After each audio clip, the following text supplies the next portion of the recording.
4, enfim, já foi compartilhando da palavra de Deus. E foi falado a respeito da vitória de Jesus na cruz. Você pode dar uma glória a Deus aí? Da vitória dele na cruz, aleluia, que aconteceu no domingo.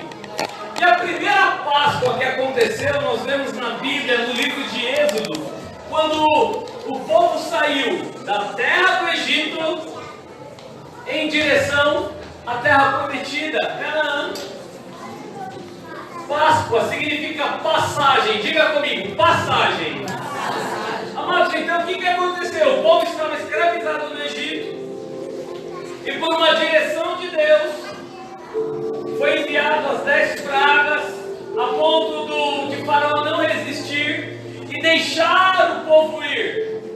Então ali houve passagem da vida escrava para uma nova vida, para a vida de libertação, para a vida onde eles teriam acesso às promessas de Deus. Deixa eu te falar uma coisa: através de Cristo Jesus você tem acesso às promessas de Deus na tua vida.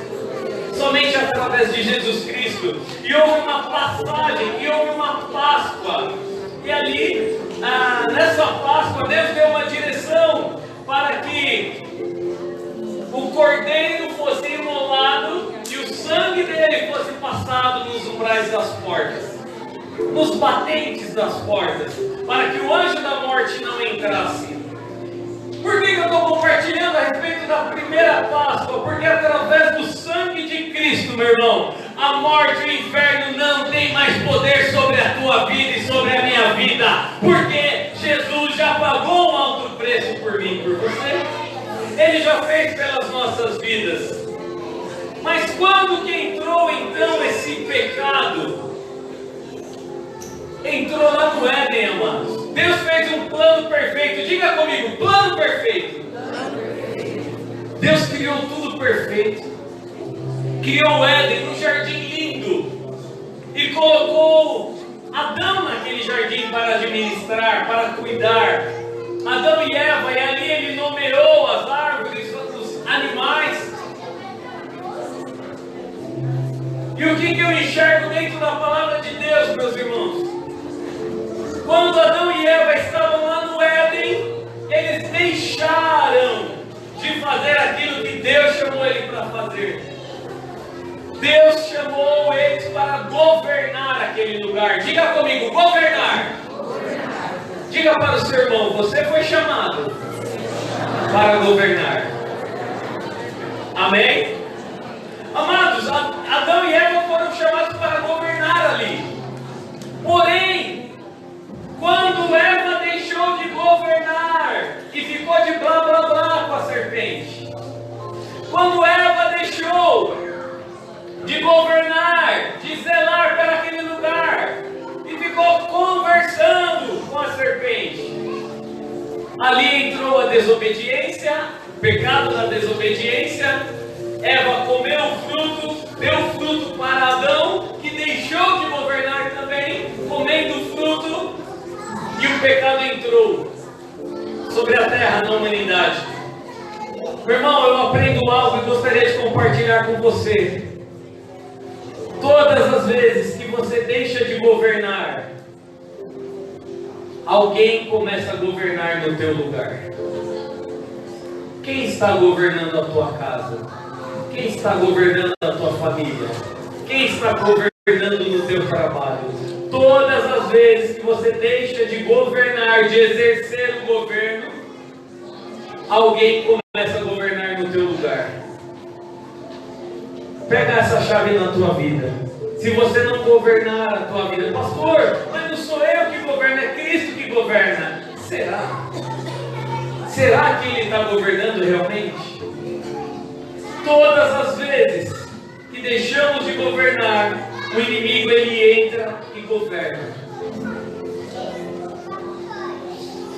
Nesse momento que entrou o pecado, neste momento que Satanás entrou e destruiu a comunhão do homem com Deus, a comunhão, a criação de Deus, aquilo que ligava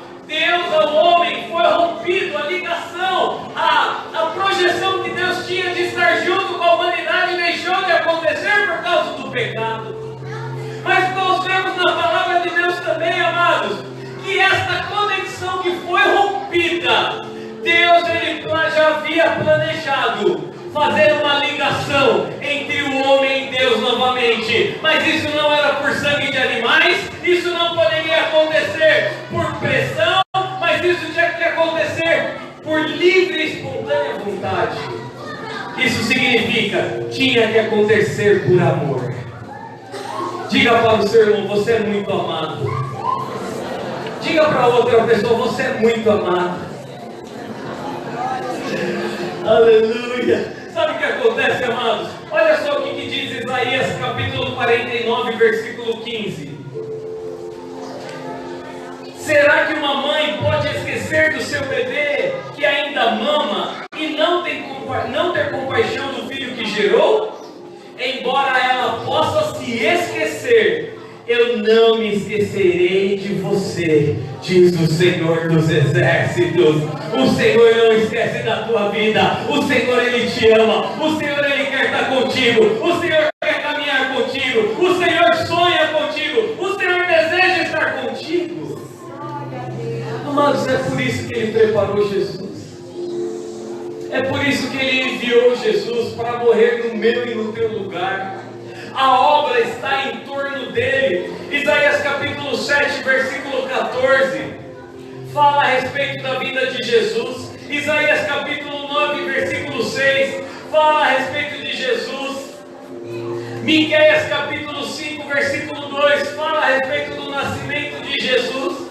Entre outros profetas que também falaram a respeito da vinda de Jesus, que ele nasceria, que ele faria essa conexão, essa ligação entre nós e Deus novamente. Mateus capítulo 1, versículo 25 diz que José ele ouviu a voz do Senhor e ele não teve relação com Maria até que Jesus nascesse. E quando Jesus nasceu, ele seguiu a voz que foi direcionada e colocou o nome dele de Jesus, o nome do menino.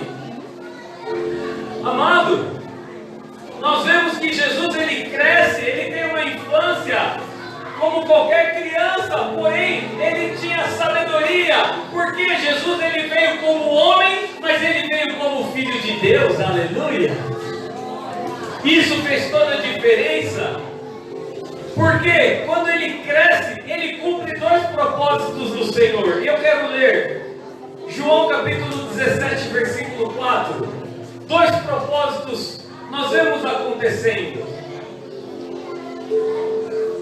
João capítulo 17, versículo 4. Jesus ainda não havia ido para a cruz. Jesus não havia sido crucificado ainda.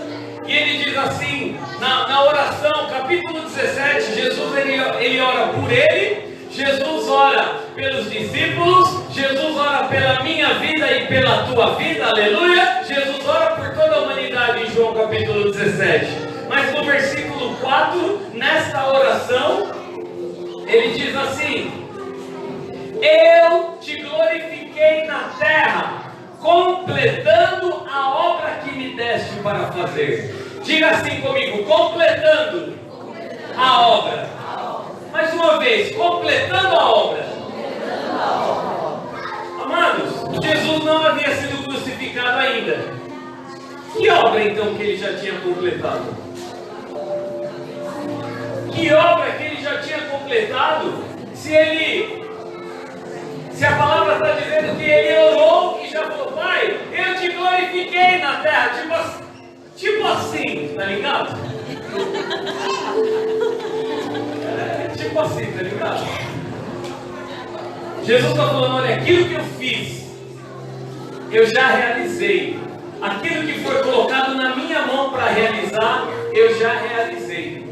Amados, aqui nós vemos a obra de Jesus vindo como ser humano acontecendo. Jesus como homem acontecendo. E qual é essa obra que ele já havia completado? Que o Pai chamou de fazer discípulos. A obra de fazer discípulos, ele não veio como filho de Deus para fazer, mas ele veio como homem. Quando a pastora falou a respeito de ser e reproduzir discípulos de Jesus, é a missão, é a grande comissão que o Senhor nos deu. Jesus, ele fez isso como homem, ele ensinou como homem, ele realizou as obras do Pai como homem, ele pegou os discípulos, treinou aqueles discípulos como homem. Por isso ele está dizendo: olha, eu te glorifiquei completando a obra que me deste. Como homem, Jesus completou. Amados, isso é tão lindo, sabe por quê? Porque há mais de 2000 anos essa obra continua acontecendo. Essa obra continua acontecendo. Tem discípulo de Jesus aqui nessa manhã? Amados, ele completou a obra dele, aleluia. E agora, assim como foi ministrado aqui na festa, ide por todo mundo e pregai o Evangelho. Ide ensinando, batizando-os em nome do Pai, do Filho e do Espírito Santo. Essa é a primeira obra que já aconteceu. Mas também, como Filho de Deus, João capítulo 19, versículo 30, ele também faz a obra. E aí ele já faz como Filho de Deus, como enviado. João capítulo 19, versículo 30. Tendo provado, Jesus disse: está consumado. Amados, essa obra, homem já não podia fazer. Homem, natureza, carne, já não pode fazer. Somente como Filho de Deus essa autoridade foi dada. Somente como Filho de Deus ele poderia trazer essa consumação. Por quê? Porque algo sobrenatural acontecia. Amados, quando Jesus está dizendo está consumado, está dizendo assim: tudo que Satanás tentou para impedir o plano de Deus já caiu por terra. Não há mais nada que Satanás pode fazer. Já está consumada a obra. Tudo aquilo que o Senhor quis fazer para ligar o homem a Ele novamente aconteceu através de Jesus. Isso é muito bom. Isso é muito agradável, amados. Por quê? Porque Jesus, ele conclui. Essa expressão tetelestai, ela significa, que vem da expressão grega, né? Está totalmente pago. Diga para o seu irmão: está totalmente paga a tua vida pelo sangue de Jesus, aleluia. E você que celebra Ele, dá glória a Deus aí, meu irmão. Porque você é livre para adorar, você é livre para glorificar, você é livre para celebrar. Aleluia. Meus amados, essa palavra consumado do hebraico, ela vem do Nishlem. Pastor, como você sabe disso? Porque eu fui pesquisar, amado. Não tem outro jeito de saber não, fui pesquisar. E Nishlem significa estar completo, estar pleno. Significa que Jesus está dizendo assim: Senhor, está pleno, está completo, já foi tudo preparado, está consumado, não há mais nada para fazer. A ligação entre Deus e o homem é real. A ligação entre Deus e o homem foi refeita, foi reconstruída através de Jesus Cristo. Quando Ele gritou: está consumado, amados, isso trouxe ligação entre a minha vida e Deus, entre a tua vida e Deus, e você pode ter acesso ao coração do Pai.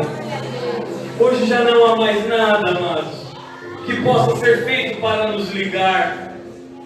Quando nós olhamos a palavra de Deus, nós percebemos que a obra que o diabo tinha para fazer, para travar, para tentar Jesus, agora já não tem mais valor nenhum.